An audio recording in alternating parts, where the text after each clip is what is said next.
Welcome to our SBU Course 102 Smart Financing. Recording in progress. Financial Management. I would like to call in Stephanie to talk about some housekeeping reminders. Good afternoon, everybody. Let me just share my screen briefly.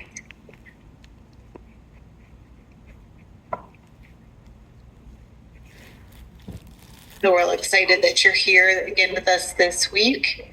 We have a very exciting session planned for you. Just a few notes, reminders. Please do make your Zoom screen name either your first and last name or your business name. That's going to help us, one, get to know you really well. And two, it's also going to help us with our attendance that we will be taking today. If you're not sure how to do that, you can shoot me a private message and I will share with you the directions on how to go ahead and do that. And also, the attendance link is going to be in the chat. Please be sure that you complete that attendance link for us. That will get you into, one, the running for the gift card from Kaufman Lynn, our sponsor, as well as ensure that you do get the follow-up information from today's session. So please do complete that. If you don't see it in the chat, again, shoot me a private message and I will share that to you directly. I'll also put it into the main chat once I'm completed with the information here. At the end of the meeting, you're going to get a survey that will pop up, and that survey is going to be just a few questions to ask you about your experience today. Please do be sure to fill that out. That is going to be considered as part of the evidence for obtaining the digital badges that are being provided by Palm Beach State College, as well as evidence toward your certificate of completion that will be provided to you from the Office of Small Business Development here at the School District of Palm Beach County. So as a reminder, there are attendance requirements, and there are also the requirements to complete that survey. We ask that you look into our Small Business University course catalog. The link will be in the follow-up email as it was for SB 101. And that will provide you with all of the course offerings, the expectations for attendance and completion of those surveys, so that you can be awarded the badges and or that certificate. And if Patricia is here, Patricia, would you like to speak briefly to our Palm Beach State College students and our School District of Palm Beach County students about their requirements? Yes, hello, welcome everyone. Good afternoon. Very glad to welcome you to our course number 2. Very excited. Just like Stephanie was saying, if you could please, if you're a student, can you please use your Palm Beach State email? You know, now we've shortened it to pvse.edu. Make sure you have my at the beginning. That is going to be our way of tracking, you know, that you're a student and that you actually attended that course. And I want to congratulate, I was reading over the reflections and they are amazing. They are wonderful. I think all of you got it in time. I was extending the date just because we went through the change of email address. But I congratulate all of you. I can tell you're very serious about, learning and, getting more information. So congratulations. I will leave it open. The course 1 and 2 are due this Sunday at midnight. And from then on, I will open it right after we are done with our workshop. And then you have to submit your reflection by Sunday midnight. So that gives you the weekend to work on that and keep up the good work.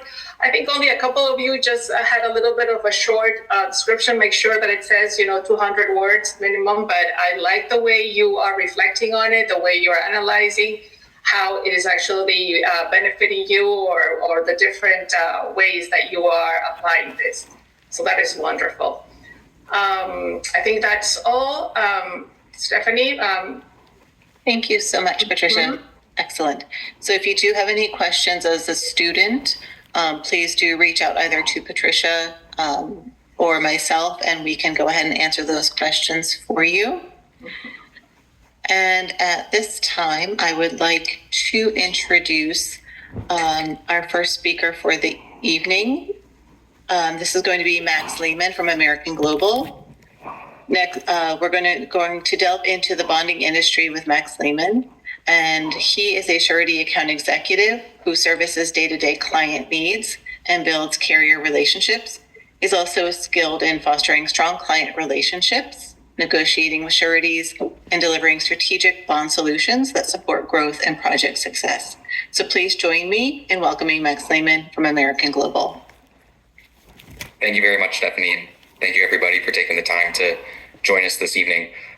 Stephanie, do you want me to share my screen with the presentation? I know you have a copy. Yes, if you could, okay. Thank you. Yes, please. Absolutely. Get this going.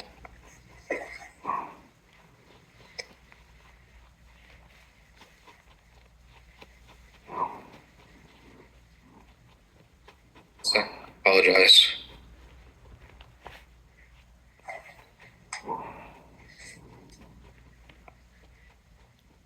Can you guys see the slides? Yes. That's perfect. Thank you. Great. Very well. As Stephanie alluded to, here today to talk about an introduction to surety bonds and specifically as it relates in the construction space. So today we'll kind of just do a quick overview of surety bonds, exactly what they are, why they're needed, the differences and the nuances between surety and insurance, surety and banking relationships, lines of credits, and then the various types of contract surety bonds. And we'll dive into a little bit around the underwriting process that goes into how the sureties look at providing a surety relationship. And then lastly, the parameters of a surety relationship, which kind of identify exactly what you're getting into when you form a surety partnership.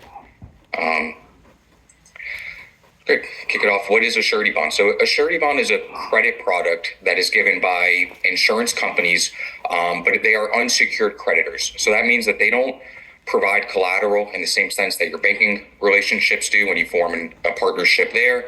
And, there's a little bit more risk involved on their end into fully being repaid in the event that there's a claim or a loss. And so what the surety bond does is it guarantees the underlying contractual obligations that you have as a contractor with your owners. And it's a three-party agreement between yourself as the contractor, the obligee, which is the owner, and then the principal, which is the contractor that you are yourself. So it's your surety company, yourself as the contractor, and the owner that you are working with. So basically, what the surety bond provides is that it guarantees to your owner that you as the contractor are going to complete the job on time and on budget, and all your subs will be paid in accordance with the contract requirements. And so the requirement of surety bonds originated from really the Miller Act in 1935, which for projects that are public projects using taxpayer funded dollars, every project requires that those projects require a surety bond. And that is because, as taxpayers, we all want to make sure that our dollars are going to the right place and are being used efficiently.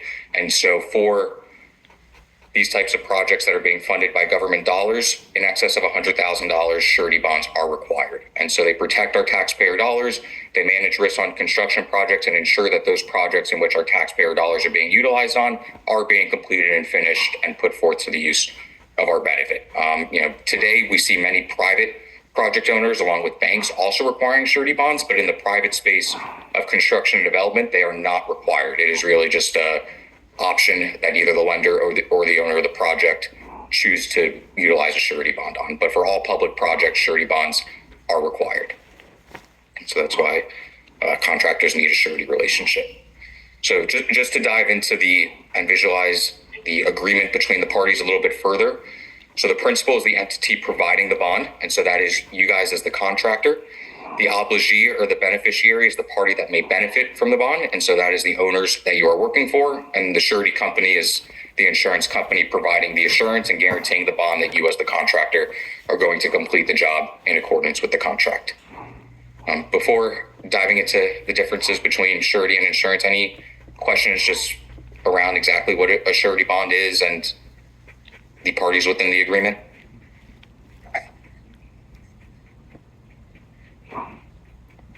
Great. Cool. So surety does differ from an insurance in some substantial manners. There's a few minor differences, but they are pretty substantial. So the first main difference is surety, as I alluded to, is a three-party agreement, whereas insurance is a two-party agreement. So when you purchase insurance, it's between yourself as the insured and the insurance company, whereas, we already explained here, surety is a three-party agreement between you, your owner, and the surety company. When you purchase insurance, you transfer the risk from yourself to the insurance company, and then in the event of a loss, the insurance company indemnifies you for that loss, or in other words, pays you the value of the loss that you incurred. Whereas in surety, it's a little bit different, and there's actually the underwriting of surety is based on no losses, and so the risk remains with you as the principal and the contractor. So to dive into that a little bit further, on construction projects, losses do occur. Surety bond claims are filed, but in the underwriting process of surety, it's done at a zero loss basis, and we can dive into that a little bit further. But when your insurance company is underwriting you and the premium that you ultimately receive in your insurance policy, it factors in losses. And so when surety companies are underwriting your business, and we'll get into that a little bit later, there's a lot of facets that they look at around who you are as a company, the experience you have, your capital, your liquidity, all of those things, to really gain confidence in guaranteeing the work that you do, and in hope that there are no losses.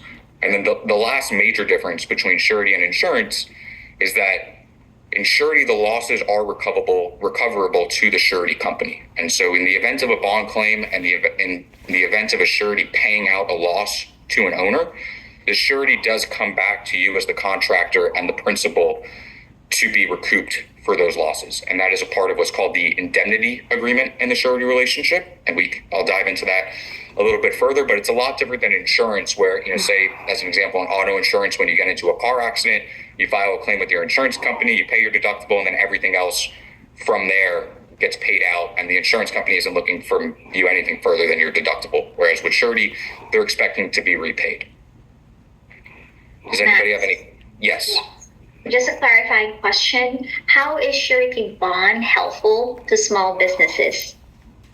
Yeah, absolutely. That's a great question. So, as I said, all public projects over $100,000 require surety bonds. So if you're a small business, if you're a contractor that is in the early stages of its life, it's very important that if you are planning on bidding public work, participating in public projects, even as a subcontractor, that you have a surety relationship intact. And so it doesn't matter if you're the largest contractor in the market or the smallest one. If you're doing a job or plan to do a job that involves public tax-funded dollars, or even projects where there are lenders involved that require bonds, it's very important to have a surety relationship in place with an agent as well, and understand and be proactive around planning for that. Max. Yes. I wasn't interested. My name is Jeff Zalk, and I'm one of the organizers here with Small Business University. So thank you for joining.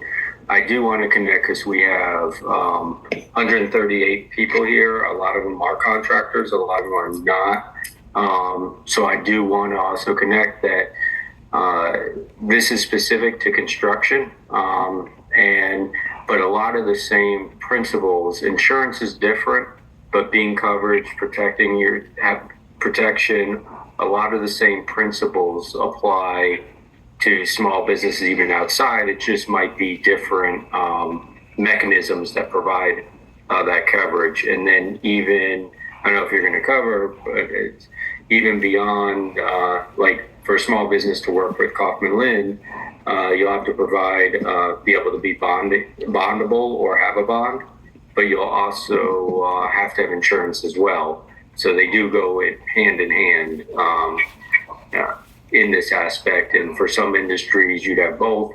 For other ones, correct, you focus more on insurance coverage for your business, not the surety coverage. But correct. Yeah, the two are not mutually exclusive to each other. They all play an integral role in the risk management of our contracting companies.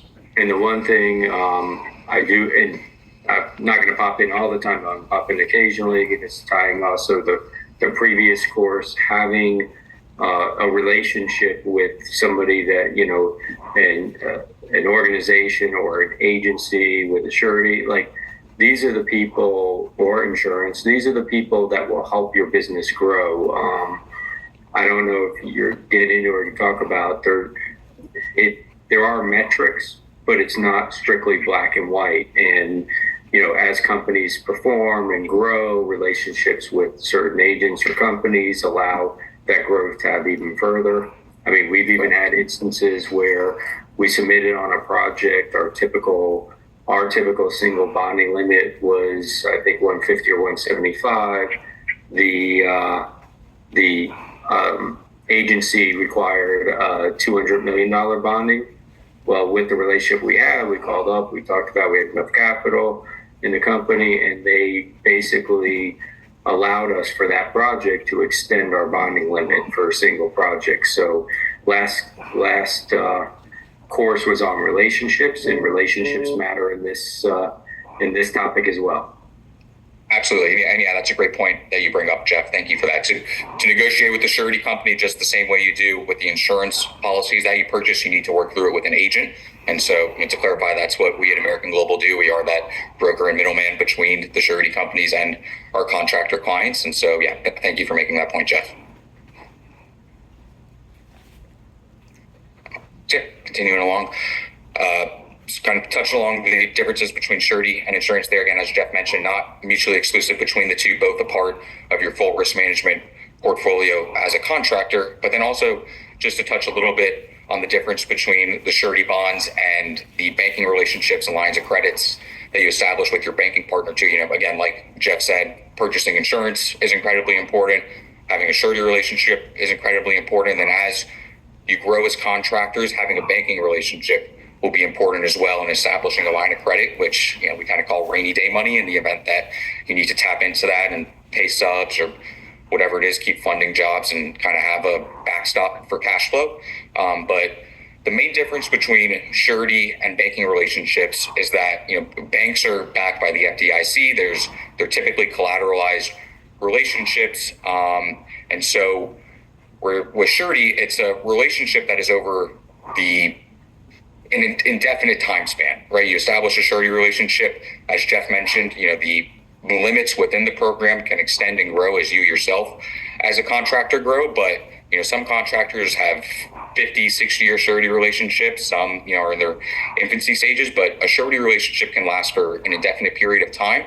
Typically, lines of credit provided by your banks are issued on one-year terms. Sometimes, if it's a really great relationship, there's some flexibility in that, but just to clarify, a surety is not like an insurance policy or a line of credit. It is a long-term relationship, and the surety companies love having those long-standing relationships.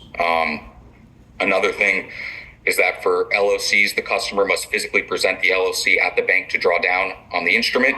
And whereas with a surety bond, you can make a claim in writing to the surety company per the instructions on the bond form, and the beneficiary does not need to be physically present to make a claim to the surety. And then lastly, the payment of losses from the surety there's a whole process involved, whereas with your line of credit, it's on demand. Hey, we need money, this X amount of dollars from our line of credit, you get paid that by the bank. Or the surety, when you make a claim, there is a process involved of investigation. Sometimes accounting goes into it and all that kind of stuff. And just kind of touch on the differences there. Does anybody have questions between the difference between surety and banking? Great. So yeah, now to dive in a little bit more into what you were alluding to, Jeff. So there's various types of contract surety bonds in the construction space. The first is the bid bond. And so that is assuring that the bid that you submit on a project, typically these are provided on public projects. You don't see bid bonds too often on private projects, but it assures that the bond has been submitted in good faith, meaning that if you submit your bid for $300,000 and you are the low bid and you win that job, it then assures that you are going in to enter the contract to perform the job at the price you submitted the bid on. At the price you submitted the bid at, I apologize. And then from there, when you are awarded the project, you provide the required performance and payment bonds. What the bid bond provides, and the language that you typically see around that, is what's called a 5% bid bond. And so what that means is, say you submit a bid bond for $1 million for a project, you win the bid, you get awarded the contract, but for whatever reason, you are no longer in a position to perform the work. The penalty for that is 5% of the bid that you submitted. So you would just pay a penalty off the $1 million bid amount of $50,000 to the owner, and then you could walk away from it and they would rebid it out. But the bid bond is really assuring that what you submit, if you win the bid, you're going to perform the work at that price and provide the required performance and payment bonds. In the event you can't do any of that, you pay the 5% penalty.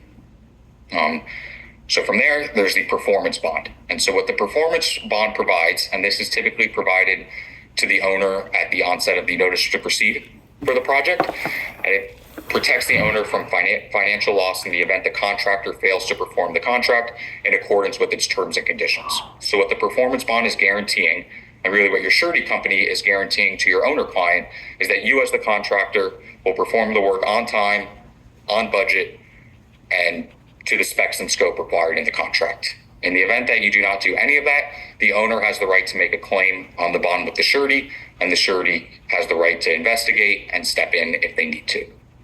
And then the other piece of the bond is the payment bond, and that assures that you as the contractor, whether it be a prime contractor or even a subcontractor paying the subcontractors beneath you, but it assures that you will pay all subcontractors, material suppliers, and workers. And so if you do not do that, then your subs, material suppliers, and workers, whatever it is, can file a claim on the payment bond, and then the surety will then step in to pay whoever it is made that claim. And so again, going back to indemnity and all of that in a surety partnership, in the event that either of the performance bond or the payment bond has a claim made against it and the surety steps in to pay out a loss, you are then expected to pay back the surety for that loss. It is not like insurance where the surety pays out the loss and everybody moves on. There is recovery involved in that process from the surety to you as the contractor. I have Anybody a have question. any? Yeah. Yes, Max. Hi, Pamela Daly. So on the payment bond, does it behoove the subs to, what can they do prior to ensure? I know that if on a big project, they do payment bonds, but to ensure that the sub is going to be looked after, should they file a lien prior to any incident so that they know that the surety bond has this particular lien that needs to make sure it's getting paid? Because Yeah, so sometimes the you lien- have contractors, they pick and choose who they're going to pay and they delay. Right. Right. So is there a Right, way and a sub can be proactive? Yes, that is typically what we see is where the subs lien the property, and then the owner has the right to make a claim on the bond, and so it's the owner's property that gets liened, and then he sees that the lien is for a reason that the GC or whoever it is didn't pay that sub, and so he makes a claim, or he or she, I apologize, makes a claim on the bond, saying we got this lien and this is who needs to be paid, the amount that they need to be paid. And then the surety typically, comes to their GC client and partner and says, hey, we got this notice or, payment bond claim from the owner or sub, whoever it is, what's going on here. And then they talk through it, better understand it. And then from there, the surety and the contractor make a decision of, okay, Mr. Contractor can tell the surety, we need you to pay this sub and we'll, pay you back down the road whenever we collect the funds that we need to make that payment. Or the contractor says, no, it's just a timing thing. We were planning on paying them tomorrow. We'll get the payment out, right? So that kind of, at that point, it becomes a conversation. But yeah,